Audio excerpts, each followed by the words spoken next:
Welcome back to another mini blog. তো আমার বাড়িতে ছিল মনসা পুজো। তো সকাল সকাল উঠে পুজোর সব কাজ, পুজোর পাটটা আমি আর আমার বোন সামলাতে বসে গেছিলাম। তার আগে মা সবই জোগাড় করে রেখেছিল।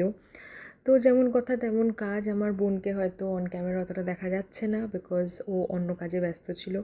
আমি তো ভাবলাম যে পুজোর কাজ করছি বা একটু ব্লগ করতে শুরু করলে বা একটু ভিডিওস করতে শুরু করলে না মানে ক্লান্তিটা অতটা লাগে না। কারণ কি আমাদের যেহেতু ঘরোয়া পুজো, তো আমাদের চারজনকেই পুজোটা সামলাতে হয়েছে। And it's a very nice thing, আমাদের খুবই ভালো লাগে এই জিনিসগুলো। তো যাই হোক, ফার্স্টে তো আগে বসে গেছি ফলগুলোকে ধুতে। তো এগুলো করবার পর আস্তে আস্তে দেখলাম টাইমটা গড়িয়ে গেল। না, ফল ধুতে ধুতে শুধু টাইমটা গড়ায়নি, আর আনুষঙ্গিক অনেক কাজ ছিল।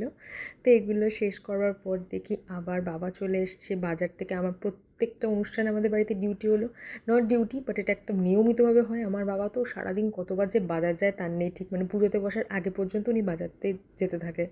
তো যাই হোক, তারপরে আমরা ফুলগুলোকে আলাদা করছিলাম। এরই মধ্যে এবার যখন ঠাকুরমশাই আসার সময় হয়ে আসলো, ঠিক তার আগে আমি ফলগুলো কেটেছি। তার কারণ কি, আমার মনে হয় তাহলে একটু ফ্রেশ থাকে জিনিসটা দেখতে। কারণ কি, সেই সকাল সকাল কেটে রাখলে আবার 12টায় বা 11:30টায় পুজো করতে আসে, তখন জিনিসটা একটু কেমন লাগে। যাই হোক, তো এই ছিল জোগাড় প্রস্তুতি কমপ্লিট। তোমরা দেখে নাও কেমন লাগলো। এবার নৈবেদ্য থালা সাজালাম।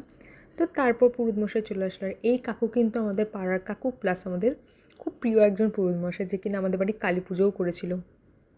তো এখন কালকে যখন পুজো কমপ্লিট করলাম, অলরেডি তাকে বলা হয়ে গেছিলো কি, কাকু তুমি কিন্তু অবশ্যই আমাদের লক্ষ্মী পুজোটাও করে দেবে।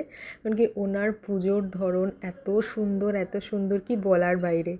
মানে এত এনজয় করি আমরা, মানে উঠতে ইচ্ছা করবে না ওনার পুজো দেখতে বসলে। তো যাই হোক, এই করে মনসা পুজো কমপ্লিট করলাম। তারপরে মায়ের পুজো সেরে চলে গেলাম আমার এক পিসির বাড়িতে, যার বাড়িতেও পুজো হয়। আকাশটা দেখো কত সুন্দর লাগছে। তো ফাইনালি ব্লগটা কমপ্লিট করলাম। Tata bye.